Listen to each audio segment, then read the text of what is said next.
There is no doubt, বলুন আল্লাহু আকবার। হুদাল লিল মুত্তাকিন, মুত্তাকি বান্দাদের জন্য গাইডলাইন হিসেবে, পথ প্রদর্শক হিসেবে আসমান থেকে কিতাবটি নাজিল করেছেন কে? আল্লাহ। আরো যারা বলেন কে? সেই কিতাবের আলোচনা শুনে লাভ না লস। লাভটা কেন আল্লাহ জানায় দিলেন, ওয়া ইযা কুরিয়াল কুরআনু ফাসতামিউ লাহু ওয়া আনসিতু লাআল্লাকুম তুরহামুন। সূরা আরাফ আয়াত নাম্বার 204। আমার আল্লাহ রাব্বুল আলামিন জানায় দিলেন, তোমাদের সামনে যখন কোরআন পাঠ করা হয়, কোরআনের আলোচনা করা হয়, চুপ করে কান লাগিয়ে মনোযোগ সহকারে কোরআনের কথাগুলো শ্রবণ করো। যারা চুপচাপ কোরআনুল কারীমের কথাগুলো শ্রবণ করবে, আমার আল্লাহ রাব্বুল আলামিন আসমান থেকে তাদের উপরে আল্লাহর রহমত বৃষ্টির মতো নাজিল করবেন। বলেন সুবহানাল্লাহ। এই জায়গায় আল্লাহর রহমত নাজিল হইতেছে, এই বিশ্বাস আপনার আমার আছে না নাই? এটা এখন স্কুলের মাঠ না, এটা কোন জান্নাতের বাগান। জান্নাতের বাগানে যেহেতু প্রবেশ করেছি, জান্নাতেও ঢুকবো এই আশা আছে না নাই? জান্নাতে আমরা ঢুকতে চাই ইনশাআল্লাহ। আমাদেরকে জান্নাত হিসেবে কবুল করেন, জোরে বলেন আমিন। তাহলে সূরার নাম কি? কাউসার। জবান ছেড়ে সবাই আমার সাথে পড়ুন, আউযু বিল্লাহি মিনাশ শাইতানির রাজিম, বিসমিল্লাহির রাহমানির রহিম। বিতাড়িত মোটা শয়তানের কাছ থেকে আল্লাহ পাকের কাছে আশ্রয় প্রার্থনা চাচ্ছি। পরম পরমেশ্বর বিদালু আল্লাহ তাআলার নামে শুরু করছি। জবান ছেড়ে সবাই পড়ুন, ইন্না আ'তাইনাকাল কাউসার ফাসাল্লি লিরাব্বিকা ওয়ানহার ইন্না শানিয়াকা হুয়াল আবতার। একটু জোরে বলেন আল্লাহু আকবার।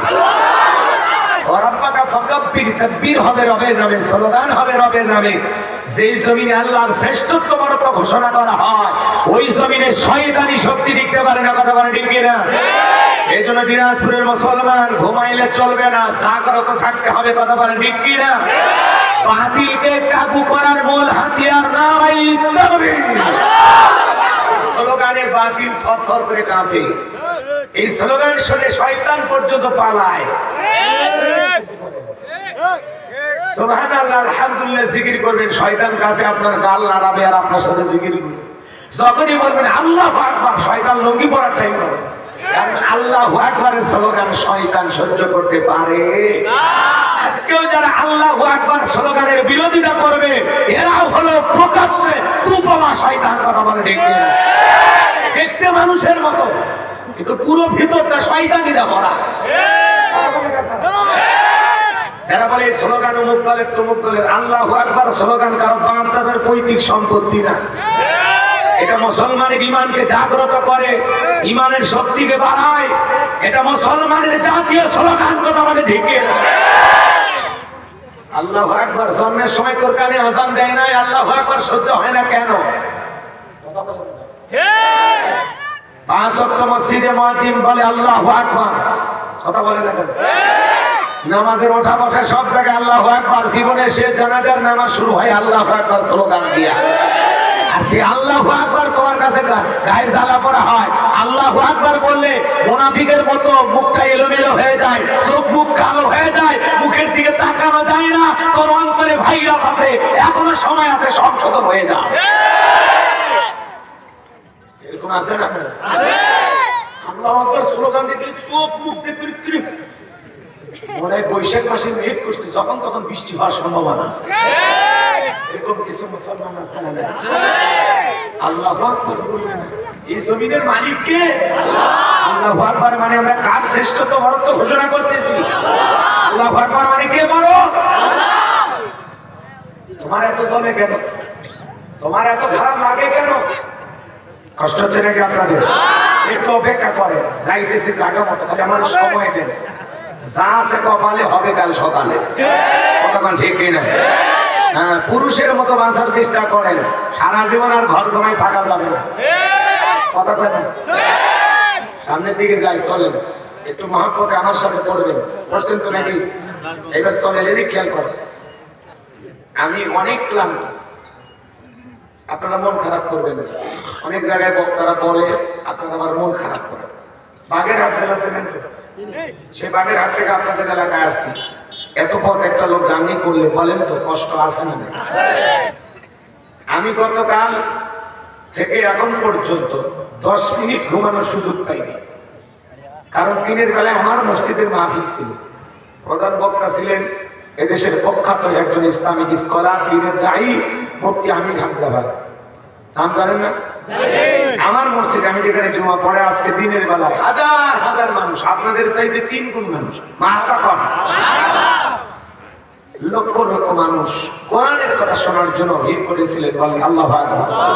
ভাই এসেছেন, আমার মাদ্রাসায় গিয়েছেন, আমার বাড়িতে গিয়েছিলেন, সেখান থেকে মাহফিলে ভাইকে বিদায় দিয়ে উনি টাঙ্গাইলের উদ্দেশ্যে চলে গেলেন, আমি দিনাজপুরের উদ্দেশ্যে চলে আসলাম।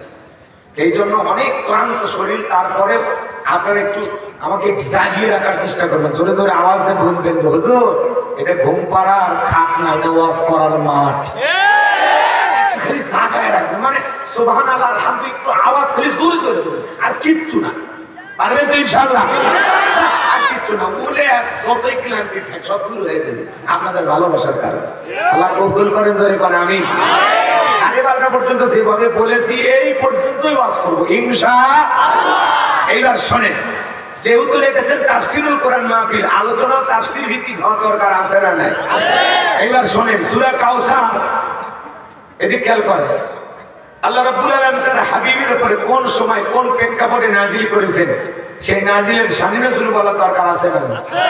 যে কোন আয়াত বা সূরা তাফসীর করতে হলে কোন প্রেক্ষাপটে কোন সময় রাসূলের উপরে সেই আয়াতটি বা সূরাটি নাজিল হয়েছে, সেই নাজিলের প্রেক্ষাপট তুলে ধরা দরকার আছে না নাই?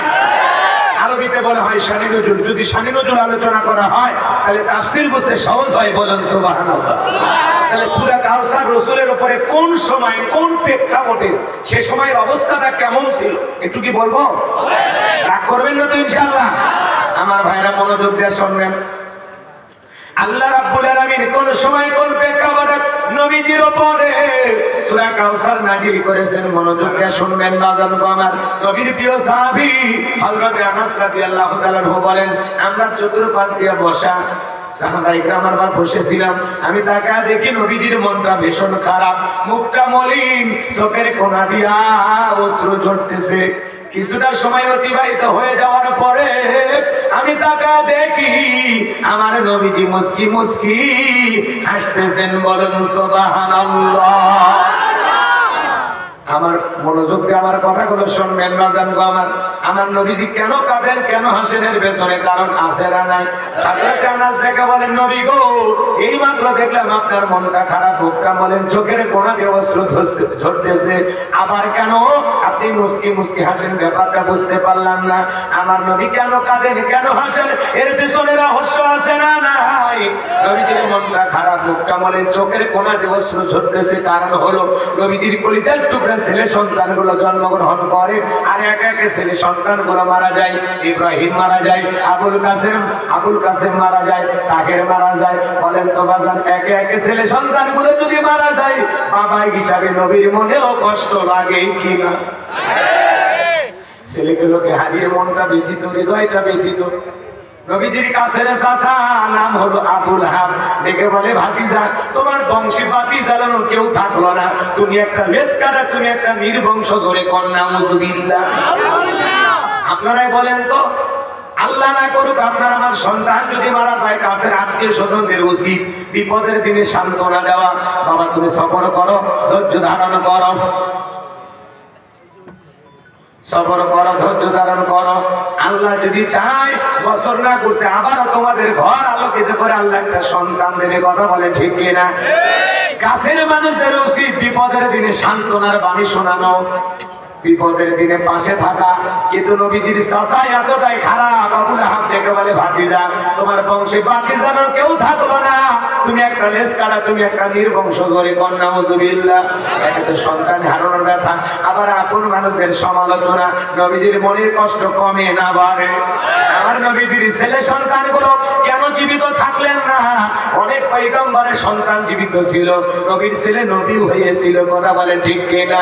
আমার ভাইরা, অনেক পয়গম্বরের ছেলে প্রাপ্ত বয়স হওয়া পর্যন্ত জীবিত ছিল, কিন্তু বিশ্ব নবীর একটা ছেলে সন্তানও কেন জীবিত থাকলেন না? কেন তারা যৌবন পর্যন্ত পৌঁছাইলেন না? কেন তারা প্রাপ্ত বয়স হওয়ার আগে মারা গেলেন? এর পিছনে কারণ আছে না নাই? নবীজির ছেলে সন্তানগুলো শিশুকালে বিদায় নেওয়ার পিছনে রহস্য আছে, কারণ আছে তিনটি। জোরে বলেন কয়টি? আরো জোরে, জোর হলো না। নবীজির ছেলে সন্তানগুলো কেন মারা গেলেন? কি কারণে মারা গেলেন? একটা ছেলেও কেন জীবিত থাকলেন না? কেন পয়গম্বরের সন্তানগুলো প্রাপ্ত বয়স হওয়া পর্যন্ত আল্লাহর এই দুনিয়ার জমিনে কেন জীবিত থাকলেন না? আল্লাহ তাআলা কেন তাদেরকে শিশুকালে নিলেন? এর পিছনে কি সেই তিনটি রহস্য, কি সেই তিনটি কারণ? আপনারা কারা কারা শুনতে চান? তুই হাত তুলে আল্লাহকে একবার দেখান। বিল্লাহে তাকবীর। নবীর উম্মত হিসেবে জানতে কি মনে চায় না রাসূলের ছেলে সন্তানগুলো কেন জীবিত থাকলো না? কি সেই তিনটি কারণ? আমি যদি বলতে চাই ৩ নাম্বার আয়াতের আলোচনা শুরু করা লাগবে। এখন কি আমি ১ নাম্বার আয়াত বাদ দিয়ে ৩ নাম্বারে চলে যাব, নাকি আস্তে আস্তে শুরু করা যায়? ধৈর্য আছে তো ভাই? মন খারাপ জানি করেন না, একটু মনোযোগ দিয়ে শুনবেন বাজান গো আমার। নবীজির ছেলে সন্তানগুলো কেন মারা গেলেন, কি সেই কারণ আমি আপনাদের সামনে তুলে দেব। আজকে নবীর সম্মান মর্যাদা অনেকে আলোচনা করলে বোঝার চেষ্টাও করে না, আছে না নাই? এক জায়গায় যা বললাম, ভাই বলে তো আমাদের নবীর নাম কি? বলে হুজুর আব্দুল কাদের জিলানী। পীর সাহেবের নাম মুখস্থ আছে, কিন্তু এমনও কপাল পরা উম্মত আছে নবীর নামটাও বলতে পারে না। আছে না নাই? ভালো করে বোঝার চেষ্টা করবেন বাজান গো আমার, গভীর মনোযোগ দিয়ে শুনবেন। একে তো সন্তান হারানোর বাধা, অন্যদিকে আপন মানুষদের সমালোচনা, আবার সাহাবায়ে কেরাম যারা ইসলাম ধর্ম গ্রহণ করে কাফের বেঈমানরা তাদের উপর নির্যাতন জুলুম ইস্তিগফার চালায়, নবীজি কালেমার দাওয়াত দেয়। এই কথা শোনার পর হযরতে বেলাল তখনও কালেমা পড়ে মুসলমান হন নাই। নবীজি রাতের বেলায় দারুল আরকামে বসা, হযরতে বেলাল বিশ্ব নবীর দরবারে উপস্থিত হলেন। নবীজির চেহারা মোবারকের দিকে তাকাইয়া হযরতে বেলাল দেখে বলেন, নবী গো, আপনার চাইতে সুন্দর মানুষ আমি জীবনে কোনোদিন দেখি নাই। সুবহানাল্লাহ বলবেন না? আপনার আমার নবী কতটা সুন্দর।